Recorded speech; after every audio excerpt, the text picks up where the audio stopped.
নমস্কার বন্ধুরা, কেমন আছো তোমরা সবাই? আশা করছি সবাই ভালো আছো, সুস্থ আছো। চলে এলাম আবারও একটা নতুন ভিডিও নিয়ে। সকলকে জানাই আমার চ্যানেলে ওয়েলকাম।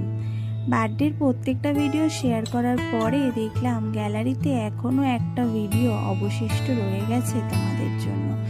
তাই ভাবলাম যখন প্রত্যেকটা ভিডিওই আমি তোমাদের সাথে শেয়ার করেছি, তাহলে এই ভিডিওটাই বা কেন বাদ পড়ে, তোমাদের সাথে এই ভিডিওটাও শেয়ার করে দিই।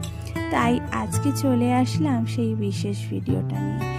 ভিডিও শুরুটা দেখে নিশ্চয়ই বুঝতে পেরে গেছো এটা কিসের ভিডিও।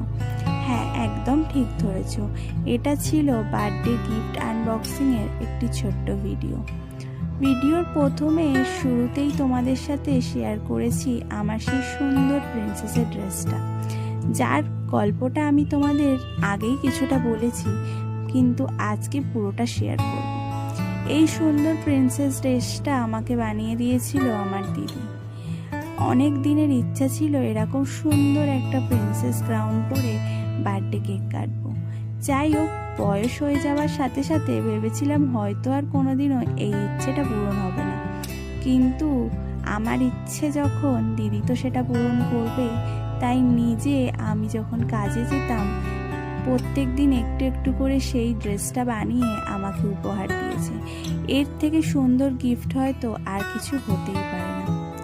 আর তারপরেই দেখো, আমি শেয়ার করেছি আমার সব থেকে কাছের বন্ধুর দেওয়া বেশ কিছু উপহার। অনেক কিছু উপহার এনেছিল ও আমার জন্য। প্রত্যেকটাই এতটাই যত্ন ও আদরের সাথে সুন্দরভাবে প্যাকিং করেছিল যে মনে হচ্ছিল ওই রকমভাবেই রেখে দিই। একটা সুন্দর ড্রেস ছিল, আর ছিল একটা ব্যাগ, আর ছিল বেশ কিছু পছন্দের চকলেট। আর তারপরে সব থেকে কাছের মানুষের দেওয়া এই মাইক্রোফোনটা, যেটা আমাকে গিফট করেছিল আমার দাভাই। সব থেকে কাজের জিনিস। এবার থেকে আর ভয়েস ওভার দিতে কোনো অসুবিধা হবে না, খুব ভালোভাবে ভিডিও বানিয়ে তোমাদের সাথে শেয়ার করতে পারবো। আর এই যে একটা পারফিউমের ভিডিও দেখলে, এইটা আমাকে দিয়েছিল আমার এক আন্টি। আর এই যে সুন্দর কাপের সেটটা দেখছো, এটাও দিয়েছে আমার কাছের একজন দাদা, যার সাথে আমার কিন্তু অনেক দিন দেখা হয় না, বলতে পারো সেভাবে যোগাযোগও নেই। কিন্তু সেই মানুষটা প্রত্যেকটা বছর আমার জন্মদিনে আমাকে ফোন করে উইশ করে আর গিফটও পাঠায় আমার বান্ধবীর হাত দিয়ে। আর এই যে সুন্দর ব্যাগ আর চকলেটটা দিয়েছিল আঙ্কেল। আর সবশেষে আমার প্রিয় মানুষের দেবা এই সুন্দর গল্পের বইটি। গল্পের বই পেলে তো আমার আর কিছুই চাই না, সব গিফটগুলোই খুব সুন্দর।